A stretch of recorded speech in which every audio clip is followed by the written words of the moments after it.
Olá, queridos ouvintes. Está começando o programa Jesus por Emmanuel. Estamos estudando o livro Caminho, Verdade e Vida, de psicografia de Francisco Cândido Xavier, pelo Espírito Emmanuel. Hoje vamos estudar o capítulo 129 com o tema A Origem das Tentações. Eu sou o Roberto Melo e farei o estudo com vocês. Capítulo 129, Origem das Tentações. Mas cada um é tentado quando atraído e engodado pela sua própria concupiscência.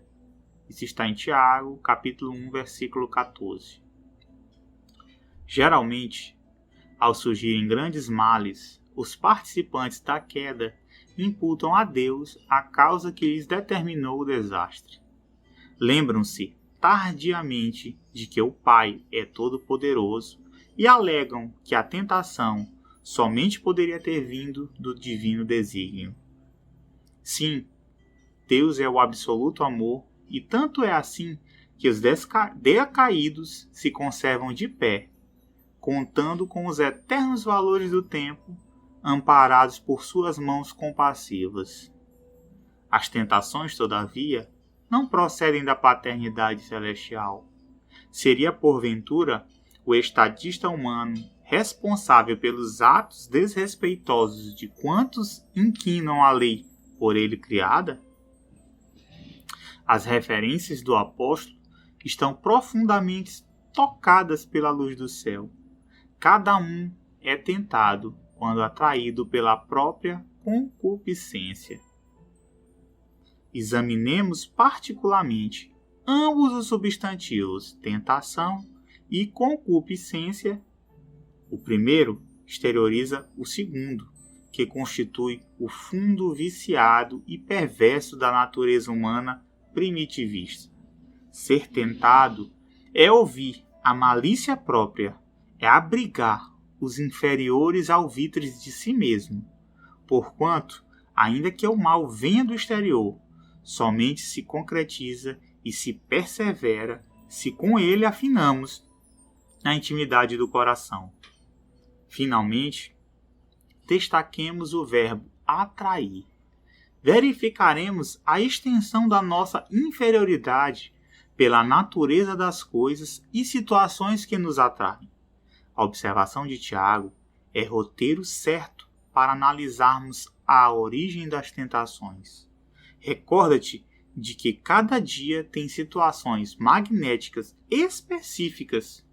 Considera a essência de tudo o que te atraiu no curso das horas e eliminarás os males próprios, atendendo ao bem que Jesus deseja. Bem, como sempre, Emmanuel é extremamente cirúrgico e preciso nas suas palavras, nos seus comentários. Ele nos direciona a uma análise para o terreno das causas. Alguns podem colocar das culpas, outros mais sensatos colocariam das responsabilidades. E Emmanuel nos alerta para o fato de que a tentação é a expressão magnética das coisas e das situações e apenas exterioriza a nossa concupiscência, ou seja, o fruto da nossa cobiça de bens materiais, de nossa ambição, fundo viciado e perverso da nossa natureza humana primitivista. Então Emmanuel nos traz a realidade, porque muitos ainda colocam as tentações, Deus é onipresente, está em tudo, inclusive no mal, se é que você pode acreditar nessa frase. Porém, Emmanuel nos traz a consciência e diz que não. A tentação é fruto das nossas más inclinações, é fruto do que está dentro de nós, é fruto da nossa natureza humana primitivista. Ele nos traz a reflexão que nós trazemos conosco a história como um autor insubstituível, que registramos em cores, sons, cheiros, emoções, sendo escrita durante várias encarnações e que agora podemos até não lembrar, mas que elas estão lá. guardadas no nosso subconsciente. Nós só construímos essas más inclinações, essas viciações que às vezes nem temos consciência, mas que elas estão presentes em nosso perispírito, em nosso subconsciente. No livro Missionários da Luz, Alexandre traz para André Luiz, que nos conta sobre a função da hipófise, que quando chega na fase de adolescência, os hormônios liberam-se na corrente sanguínea, nos mostrando os detalhes e as nossas tentações, mostrando detalhes que estão guardados, estão adormecidos, mas os hormônios nos fazem ver. Emmanuel, nesse texto maravilhoso, ele nos mostra que graças a essa lei maravilhosa do progresso e da nossa liberdade, do nosso livre-arbítrio, cultivamos as experiências negativas por várias e várias encarnações. Mas, propriamente, no rumo do quê? Do sensualismo e dos ganhos de menor esforço. O ser humano, ele tende a ir para essa linha, a ir para a porta larga, e Jesus nos traz o inverso, a porta estreita, a dificuldade, vencer esses desafios. O ser humano, mal acostumado, procura sempre os caminhos mais fáceis, os caminhos menos dolorosos, que nem sempre são os mais corretos, ou, quiçá, os corretos. Sabemos que nós, todos nós, somos resultados de todas as nossas encarnações, de todas as nossas vivências, das vivências dessa e das outras, e que somos o resultado de várias existências, vários corpos e várias experiências. Essas experiências, como eu disse agora há pouco, ficam guardadas em nosso subconsciente e despertam aquele prazer guardado, aquele vício. E Emmanuel nos traz essa reflexão. Aí está a causa das nossas tentações. Alguém vai ter vontade de tomar algo, ou um vinho, ou uma bebida alcoólica que seja, se ela nunca provou, vai ter aquela sede em tomar? Não. Você já tem aquilo ali porque aquilo já está gravado dentro de você. Você já experimentou, já tem algo que lhe faça sentir vontade de provar, de tomar. Então Emmanuel nos traz que ao longo dessas várias encarnações a gente desenvolve características. Essas características às vezes são boas e outras nem tanto. Porém, graças à lei do progresso e avançando sempre nessa senda, nessa busca de melhorarmos, vamos combatendo a essas tentações quando nos conhecemos. Daí a importância da questão 919 para nós que buscamos esse melhoramento, esse progresso. Por quê?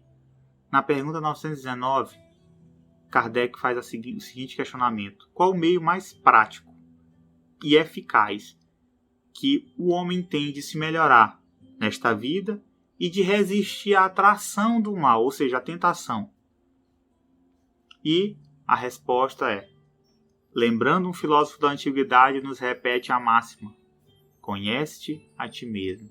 Santo Agostinho traz uma receita, porque conhece a ti mesmo é algo bem simples. Poxa, é fácil se conhecer. Agora, como fazer esse conhecimento?